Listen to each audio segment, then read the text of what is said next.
आज के अपने दूसरे वीडियो में हम बात करेंगे डायरेक्टर्स रिस्पॉन्सिबिलिटी स्टेटमेंट के बारे में। तो सबसे पहले हमको जानना पड़ेगा कि डायरेक्टर रिस्पॉन्सिबिलिटी स्टेटमेंट होता क्या है। डायरेक्टर रिस्पॉन्सिबिलिटी स्टेटमेंट जो होता है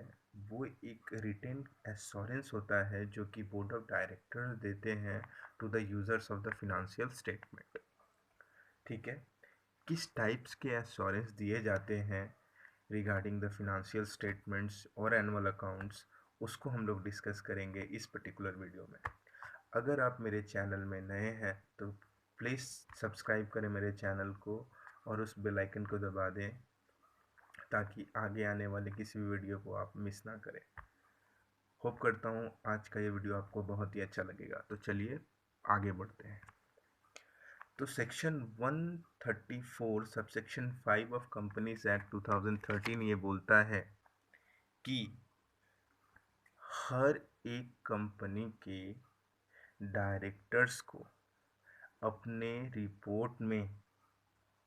एक डायरेक्टर्स रिस्पॉन्सिबिलिटी स्टेटमेंट रखना कंपलसरी है। उस डायरेक्टर्स रिस्पॉन्सिबिलिटी स्टेटमेंट में क्या क्या बातों को बताना है वो हम अब डिस्कस करेंगे एज फॉलोज। तो पहला बात और पहला पॉइंट जो एक डायरेक्टर्स रिस्पॉन्सिबिलिटी स्टेटमेंट में स्टेट किया जाएगा वो है कि जो भी हमारा एनुअल अकाउंट्स बना है वो एप्लीकेबल अकाउंटिंग स्टैंडर्ड्स फॉलो करके बनाया गया है। दूसरा, अगर और साथ ही साथ वो जो हमारा एनुअल अकाउंट्स बना है after following applicable accounting standards, उसके साथ साथ हमको अगर ऐसा कोई भी मटेरियल डिपार्चर्स हुआ है ड्यूरिंग द ईयर तो हमको उसका एक्सप्लेनेशन देना पड़ेगा। दूसरा पॉइंट में बोला कि जो डायरेक्टर्स हैं उन्होंने सिलेक्ट किया है सच अकाउंटिंग पॉलिसीज़ और उन्हीं को अप्लाई किया है कंसिस्टेंटली। मतलब उन्होंने कुछ चुने हुए अकाउंटिंग पॉलिसीज़ को उन्होंने अडॉप्ट किया और साथ ही साथ उन्हीं को अप्लाई किया during the course of during the during the financial year consistently. और उन्होंने जजमेंट्स और एस्टीमेट्स जो भी निकाले हैं वो रिजनेबल है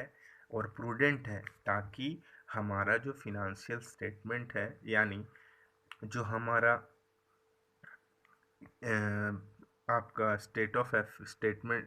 अफेयर्स हो या हमारा प्रॉफिट एंड लॉस अकाउंट हो उस कंपनी का, वो एक ट्रू एंड फेयर व्यू हमको प्रोवाइड कर पाए। तीसरे नंबर पॉइंट में बोला in directors responsibility statement point number 3 states us कि हमें प्रॉपर और सफिशिएंट केयर रखना पड़ेगा for the maintenance of accounting records. यानी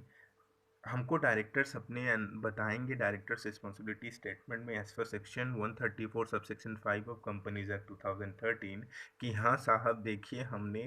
proper maintenance of accounting records को हमने कंपनीज एक्ट को फॉलो करके मेंटेन किया है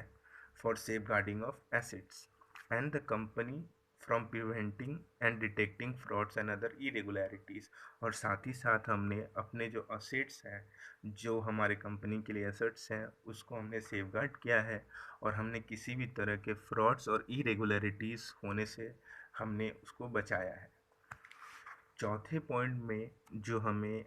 डायरेक्टर्स रिस्पॉन्सिबिलिटी स्टेटमेंट में हम देखेंगे वो है कि जो डायरेक्टर्स हैं उन्होंने जो एनुअल अकाउंट्स प्रिपेयर की हैं उन्होंने उस एनुअल अकाउंट्स को गोइंग कंसर्न बेसिस पे ही उन्होंने अकाउंट्स बनाया हो। ऐसा नहीं कि उन्होंने गोइंग कंसर्न एजम्पशन को अलग सेट असाइड करके नहीं बना सकते, वो उन्होंने गोइंग कंसर्न एजम्पशन फॉलो किया हो। इन पॉइंट नंबर 5 वो बोलते हैं कि जो डायरेक्टर्स हैं, अगर कोई भी डायरेक्टर है जो कि लिस्टेड कंपनी में in case of listed company की बात की जाए तो उन्होंने ऐसे इंटरनल फिनेंशियल कंट्रोल्स को ले डाउन किया है जो कि कंपनी फॉलो करता है, और साथ ही साथ वो जो हमारे इंटरनल फिनेंशियल कंट्रोल्स हैं वो एडिक्वेट हैं और जो अच्छे से काम कर रहे हैं, ये हमको डायरेक्टर अपने डायरेक्टर्स रिस्पॉन्सिबिलिटी स्टेटमेंट में बताएंगे। आखिरी और अंतिम पॉइंट में हमको डायरेक्टर्स रिस्पॉन्सिबिलिटी स्टेटमेंट में ये देखने मिलेगा कि जो हमारा डायरेक्टर हैं उन्होंने एक प्रॉपर सिस्टम डिवाइस किया है जो कि बहुत ही अच्छी तरीके से इंस्टॉल किया गया हो, ताकि वो इंश्योर कर सके कि कंप्लायंस हुआ हो with the provision of all applicable laws and regulations, and they are adequate and operating effectively। तो इस पर्टिकुलर डायरेक्टर्स रिस्पॉन्सिबिलिटी स्टेटमेंट से हमको ये पता चला कि these all are the basic needs, basic requirements or basic things which a director should report or should state in its director responsibility statement while preparing the annual accounts of the company during the financial year। तो ये सारी चीज़ें हैं जो director अपने directors responsibility statement में लिखेगा, जो कि ऐसे जो कि as per section 134 sub section 5 of companies act को फॉलो करके पूरा डिटेल देगा कि हमने ये फॉलो किया, हमने ये पॉलिसीज़ अडॉप्ट की, हमने ये एप्लीकेबल स्टैंडर्ड्स फॉलो किए, हमने proper maintenance of books of account, proper maintenance of accounting records रखा है, हमने गोइंग कंसर्न एजम्पशन फॉलो किया है, हमने एक strong internal control financial control को इनपुट किया है ताकि हमारा जो आउटकम हो वो बेस्ट हो पाए और हम हर तरह के रूल्स एंड रेगुलेशन को फॉलो पर रूल्स एंड लॉज को फॉलो करें और हमारा जो इंटरनल फिनेंशियल कंट्रोल है वो इफ़ेक्टिवली वर्क करे। और साथ ही साथ हम एक ऐसा सिस्टम बनाए दिए हैं जो कि अच्छे से कंप्लायंस करता है जितने भी एप्लीकेबल प्रोविजंस हैं, लॉज हैं, रूल्स हैं, रेगुलेशंस हैं उसको। तो this is all about director's responsibility statement। Thanks for watching, and don't forget to like, share and subscribe